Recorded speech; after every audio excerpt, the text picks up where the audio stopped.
പ്രിയമുള്ളവരെ, വചനജ്വാല 1440 ദിനത്തിലേക്ക് പ്രവേശിക്കുന്ന ഇന്ന് ഓഗസ്റ്റ് 10 ഞായറാഴ്ച എല്ലാവർക്കും സുന്ദരമായ ഒരു സുപ്രഭാതം ആശംസിക്കുന്നു. ദൈവത്തിന്റെ ദിവസം പരിശുദ്ധമായി ആചരിക്കുന്ന ഇന്ന് പരിശുദ്ധ ദൈവമാതാവിന്റെ സ്വർഗാരോപണ തിരുനാളിനോടനുബന്ധിച്ചുള്ള 15 നോമ്പ് 10ാം ദിവസത്തിലേക്ക് കൂടി പ്രവേശിക്കുന്നു. ഇന്നത്തെ വചന വായനയിൽ ജ്ഞാനം 2-ാം അധ്യായം 1 മുതൽ 24 വരെയുള്ള തിരുവാക്യങ്ങളാണ് നാം ശ്രവിക്കുക. അവർ മിഥ്യാസങ്കല്പത്തിൽ മുഴുകി, ജീവിതം ഹ്രസ്വവും ദുഃഖകരവുമാണ്, മരണത്തിന് പ്രതിവിധിയില്ല, പാതാളത്തിൽ നിന്ന് ആരും മടങ്ങി വന്നതായി അറിവില്ല, നമ്മുടെ ജനനം യാദൃശ്ചികമാണ്, ഒരിക്കലും ഉണ്ടായിരുന്നില്ല എന്ന വിധം നാം മറഞ്ഞു പോകും, നാസികയിലെ ശ്വാസം പുകയാണ്, ഹൃദയസ്പന്ദനം കൊണ്ട് ജ്വലിക്കുന്ന തീപ്പൊരിയാണ് ചിന്ത, അത് കെട്ടുകഴിഞ്ഞാൽ ശരീരം ചാരമായി, ആത്മാവ് ശൂന്യമായ വായു പോലെ അലിഞ്ഞ് ഇല്ലാതാകും, ക്രമേണ നമ്മുടെ നാമം വിസ്മൃതമാകും, നമ്മുടെ പ്രവൃത്തികൾ ആരും ഓർമ്മിക്കുകയില്ല, ജീവിതം മേഘശകലം പോലെ മാഞ്ഞു പോകും, സൂര്യകിരണങ്ങളേറ്റ് ചിതറുന്ന വെയിലേറ്റ് ഇല്ലാതാവുന്ന മൂടൽ മഞ്ഞ് പോലെ അത് നശിക്കും.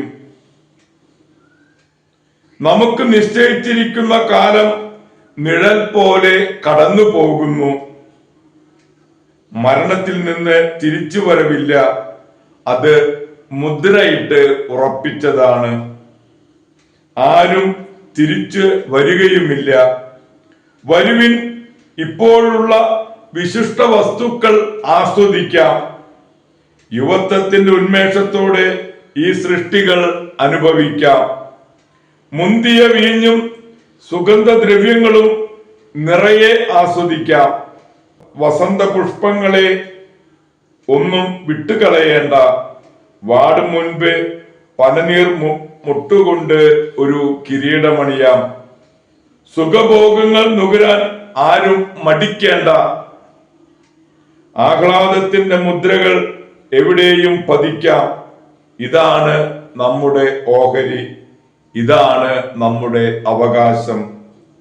നീതിമാനായ ദരിദ്രനെ നമുക്ക് പീഡിപ്പിക്കാം, വിധവയെ വെറുതെ വിടേണ്ട, വൃദ്ധന്റെ നരച്ച മുടിയെ മാനിക്കരുത്, കരുത്താണ് നമ്മുടെ നീതിയുടെ മാനദണ്ഡം, ദൗർബല്യം പ്രയോജനരഹിതമെന്ന് സ്വയം തെളിയുന്നു, നീതിമാനെ നമുക്ക് പതിയിരുന്ന് ആക്രമിക്കാം, അവൻ നമുക്ക് ശല്യമാണ്, അവൻ നമ്മുടെ പ്രവർത്തികളെ എതിർക്കുന്നു, നിയമം ലംഘിക്കുന്നതിനെയും ശിക്ഷണ വിരുദ്ധമായി പ്രവർത്തിക്കുന്നവനെയും കുറിച്ച് അവൻ നമ്മെ ശാസിക്കുന്നു, തനിക്ക് ദൈവിക ജ്ഞാനമുണ്ടെന്ന് താൻ കർത്താവിന്റെ പുത്രനാണെന്നും അവൻ പ്രഖ്യാപിക്കുന്നു, അവൻ നമ്മുടെ ചിന്തകളെ കുറ്റം വിധിക്കുന്നു, അവനെ കാണുന്നത് തന്നെ നമുക്ക് ദുസ്സഹമാണ്, അവന്റെ ജീവിതം നമ്മുടേതിൽ നിന്ന് വ്യത്യസ്തമാണ്, മാർഗങ്ങൾ അസാധാരണവും, അവൻ നമ്മെ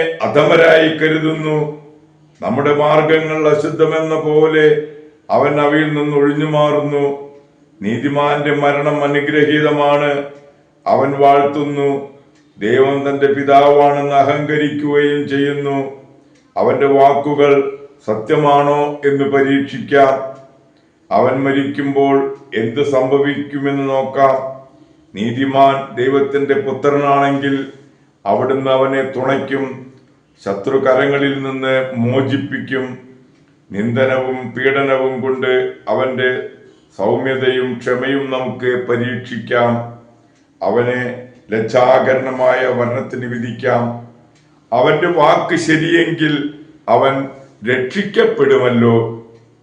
അവർ ഇങ്ങനെ ചിന്തിച്ചു. എന്നാൽ അവർക്ക് തെറ്റുപറ്റി. ദുഷ്ടത അവരെ അന്ധരാക്കി.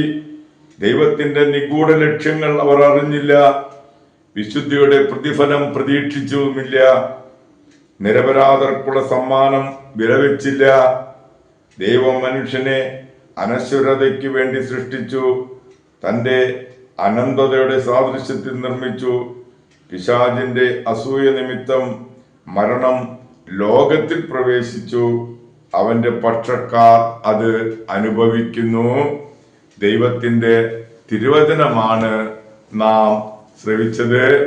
പ്രിയമുള്ളവരെ, ആഗോള കത്തോലിക്ക സഭയിൽ ഇന്ന് രക്തസാക്ഷിയായ വിശുദ്ധ ലോറൻസിനെ അനുസ്മരിക്കുന്ന വൻസുദിനമാണ്.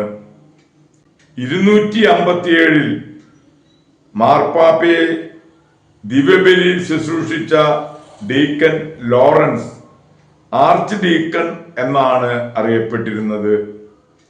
വലേരിയൻ ചക്രവർത്തിയുടെ വിളംബരം മൂലം കൊല്ലാനായി മാർപ്പാപ്പയെ കൊണ്ടുപോകുമ്പോൾ പിന്നാലെ ചെന്ന ലോറൻസിനോട് 3 ദിവസത്തിനകം നിന്നെയും ഇവർ കൊണ്ടുവരും.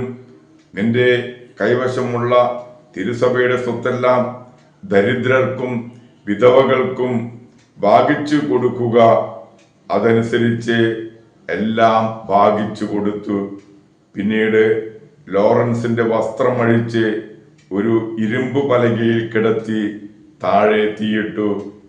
ദൈവസ്നേഹം അഗ്നിയെ അവഗണിച്ച് അദ്ദേഹം പ്രാർത്ഥിച്ചു കൊണ്ടിരിക്കെ ലോറൻസ് ഈ ലോകത്തോട് യാത്ര പറഞ്ഞു.